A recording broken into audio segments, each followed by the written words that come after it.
খেলাফত মজলিসের দ্বাদশ সাধারণ অধিবেশনকে কেন্দ্র করে যে বিশাল সমাবেশ অনুষ্ঠিত হয়, প্রেক্ষাপটে ওই মহাসমাবেশের মূল স্লোগান ছিল বিভেদ নয় ঐক্য, কল্যাণমূলক রাষ্ট্র। সংগঠনের পাশাপাশি জাতীয় রাজনৈতিক নেতৃবৃন্দ সেখানে উপস্থিত জাতির উদ্দেশ্যে যে দিক নির্দেশনামূলক বক্তব্য রেখেছিলেন, তারই ধারাবাহিকতায় আজকের বৈষম্যমুক্ত কল্যাণ রাষ্ট্র প্রতিষ্ঠায় জাতীয় ঐক্যের গুরুত্ব শীর্ষক আলোচনা সভা। এতে উপস্থিত সবাইকে সালাম ও আন্তরিক মোবারকবাদ। বৈষম্যমুক্ত সমাজ ও কল্যাণ রাষ্ট্রের সংক্ষিপ্ত ধারণা। বৈষম্যমুক্ত সমাজ বলতে সেই সমাজকে বোঝায় যেখানে রাষ্ট্র মানুষের মাঝে বৈষম্য সৃষ্টি করে না। এরূপ সমাজে লিঙ্গ, বর্ণ, ধর্ম, গোত্র, সম্প্রদায়, অঞ্চল, অবস্থান, শারীরিক আকর্ষণ এবং সক্ষমতার ভিত্তিতে মানুষকে কোনো বৈষম্যের শিকার হতে হয় না। কল্যাণ রাষ্ট্র মূলত এরূপ সমাজ প্রতিষ্ঠায় সচেতন থাকে। যে রাষ্ট্র জনগণের মৌলিক অধিকার যেমন খাদ্য, বস্ত্র, বাসস্থান, চিকিৎসা, শিক্ষা, নিরাপত্তা ইত্যাদি পূরণে সচেষ্ট এবং অক্ষম ও অসহায়দের সার্বিক সহায়তা করতে যত্নবান, তাকে কল্যাণ রাষ্ট্র বলে। আইনের শাসন, সামাজিক সুবিচার, জনগণের জানমালের সুরক্ষা, মানবাধিকারের প্রতি সম্মান প্রদর্শন এরূপ রাষ্ট্রের গুরুত্বপূর্ণ বৈশিষ্ট্য। দুষ্টের দমন ও শিষ্টের পালন রাষ্ট্র পরিচালনার অন্যতম মূল মন্ত্র। জনগণ, প্রতিষ্ঠান ও দল সবার মধ্যে পারস্পরিক সহমর্মিতা, শ্রদ্ধাবোধ, কল্যাণ চিন্তা, উন্নত মন মানসিকতা এবং রাষ্ট্রের প্রতি গভীর অনুরাগ ও ভালোবাসা এরূপ রাষ্ট্রের শক্তি অন্তর্নিহিত। রাষ্ট্র পরিচালনায় নিয়োজিত সকলে এরূপ রাষ্ট্রের ক্ষমতাকে দায়িত্ব বলে গণ্য করে এবং জনগণের সেবক হিসাবে জবাবদিহির মানসিকতা নিয়ে সেই দায়িত্ব পালন করে। স্বাধীনতা ও সার্বভৌমত্বের প্রশ্নে রাষ্ট্র ও জনগণ সবার মধ্যে দৃঢ় অঙ্গীকার ও মনোভাব এবং জাতির বিভিন্ন মৌলিক ইস্যুতে সকল দল ও মানুষের অভিন্ন উপলব্ধি ঐক্যবদ্ধ চেতনা কল্যাণ রাষ্ট্রের টিকে থাকার সামর্থ্যকে দৃঢ় ভিত্তি করে। সর্বোপরি একটা কল্যাণ রাষ্ট্রের সরকার এবং জনগণের মধ্যে ব্যক্তি ও দলীয় স্বার্থ সর্বোচ্চ প্রাধান্য পায় না। জাতীয় স্বার্থ এবং সকল শ্রেণী ও পেশার মানুষের বৈষম্যমুক্ত কল্যাণ সেখানে গুরুত্ব লাভ করে। ব্যক্তি, পরিবার, সমাজ, দল ও রাষ্ট্র একটা অভিন্ন আদর্শিক অনুপ্রেরণায় সামনের দিকে এগিয়ে চলে। উত্তরোত্তর জাতীয় অর্থনৈতিক, সামাজিক, রাজনৈতিক, প্রশাসনিক সহ সকল স্তরে ইতিবাচক অগ্রগতি মানুষকে পশ্চাৎপদ মানসিকতা থেকে বের করে উন্নত ভবিষ্যতের প্রেরণায় সামনের দিকে। উপরোক্ত বিচারে বিভিন্ন সময়ে বিভিন্ন দেশে কল্যাণ রাষ্ট্র প্রতিষ্ঠার প্রয়াস লক্ষণীয় এবং যা এখনো চলমান।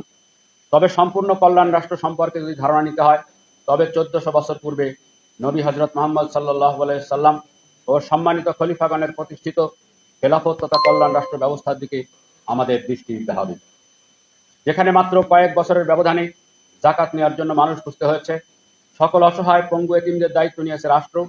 হযরত ওমর রাদিয়াল্লাহু তাআলা আনহু বলেছেন, ফোরাতের কূলে একটা কুকুরও যদি না খেয়ে মরে, তার দায়িত্ব খলিফাকে বহন করতে হবে। সে সময়ে ন্যায় বিচার, ইনসাফ ও নাগরিক নিরাপত্তার যে বাস্তব নমুনা প্রতিষ্ঠিত হয়েছে, তা ভাবতেও অবাক লাগে।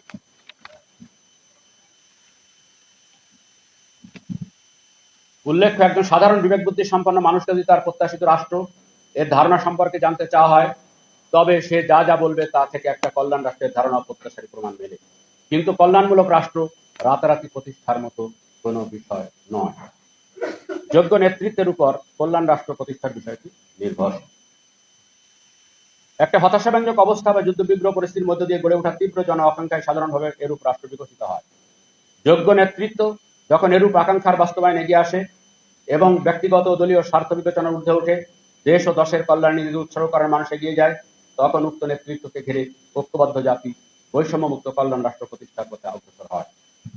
আর নেতৃত্ব সেই সুযোগকে যদি ব্যক্তিগত দলীয় স্বার্থে কাজে লাগাতে ব্যস্ত হয়ে পড়ে এবং সবাইকে সাথে নিয়ে চলার বিপরীতে জনগণকে বিভক্ত করে, তবে নিশ্চিতভাবে সমাজে ব্যক্তি, প্রতিষ্ঠান ও দলের মধ্যে বিভক্তি বৃদ্ধি পায়। এর সুযোগ নেয় সরকারি, বেসরকারি, সুবিধাবাদী ক্রাউড শ্রেণী। সরকার ধীরে ধীরে জনগণ থেকে বিচ্ছিন্ন হয়ে পড়ে, যার চূড়ান্ত রূপ জাতি হিসাবে আমরা হাড়ে হাড়ে উপলব্ধি করেছি। আমরা দেখেছি আধিপত্যবাদী বিদেশি শক্তি এই সুযোগকে কাজে লাগিয়ে কিভাবে কল্যাণ রাষ্ট্র প্রতিষ্ঠার জন আকাঙ্ক্ষাকে ধুলায় মিশিয়ে দেয়। প্রায় 200 বছরের ব্রিটিশ অপশাসনের পর 1947 সালে পাকিস্তান ও ভারত দুটি স্বাধীন রাষ্ট্র অভ্যুদয় ঘটে। পাকিস্তান রাষ্ট্র গঠনের পিছনে ছিল এক সুদীর্ঘ সংগ্রামের ইতিহাস। আমরা এখানে বলেছি পাকিস্তানের সেই সময়ে নেতৃত্বের মধ্যে বিভেদ এবং ষড়যন্ত্র, নানামুখী ষড়যন্ত্রের কারণে সেই পাকিস্তান রাষ্ট্র তার লক্ষ্যে পৌঁছাতে পারেনি, জন আকাঙ্ক্ষা প্রতিপালিত হয়নি। পরবর্তী সময় আঞ্চলিক বৈষম্যের বিরুদ্ধে গণতন্ত্রের দাবিতে এবং উন্নত সমৃদ্ধশালী ও কল্যাণ রাষ্ট্র গড়ার মানসে এই ভূখণ্ডের মানুষ ইস্পাত কঠিনৈক্য নিয়ে 1971 রাস্তায় নেমে আসে। 9 মাসের মহান স্বাধীনতা যুদ্ধ, কঠিন আত্মত্যাগ ও লাখো শহীদের জীবনের বিনিময়ে স্বাধীনতা অর্জিত হয়। দুঃখজনক হলেও সত্য যে স্বাধীনতা লাভের পরই তৎকালীন আওয়ামী লীগ সরকার দেশকে ঐক্যবদ্ধ না করে বিভক্তির দিকে ঠেলে দেয়।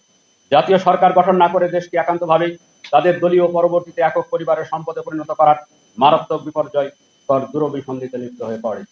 বিশ্বে এলো নতুনবাদ মুজিববাদের স্লোগান কার্য করার ষড়যন্ত্র।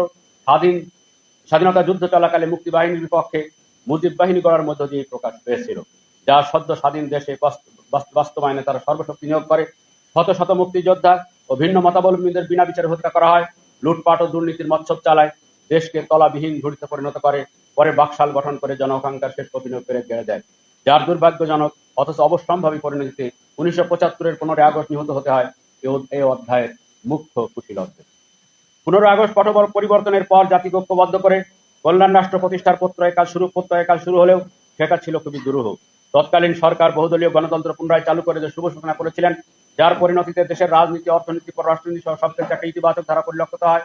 কিন্তু ষড়যন্ত্রমূলক কুয়ের মাধ্যমে রাষ্ট্রপ্রধানকে শহীদ করার পর আবার ষড়যন্ত্র, ভাওতাবাজি ও বিভেদের রাজনীতি ফিরে আসে, বাধাগ্রস্ত হয় কল্যাণ রাষ্ট্র প্রতিষ্ঠার প্রয়াস।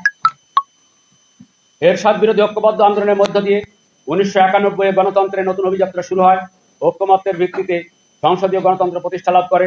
নির্বাচনে আওয়ামী লীগ হেরে গেলে দায়িত্বশীল বিরোধী দলের ভূমিকা পালন না করে তারা জাতিকে বিভক্ত করার কূট ষড়যন্ত্রে লিপ্ত হয়। নতুন নির্বাচিত সরকারকে এক মুহূর্ত শান্তিতে থাকতে না দেওয়ার ঘোষণা দিয়ে বিরোধী নেত্রী জাতিকে ঐক্যবদ্ধ করার আবশ্যকীয় প্রয়াসকে সুদূর পরাহত করে তোলে।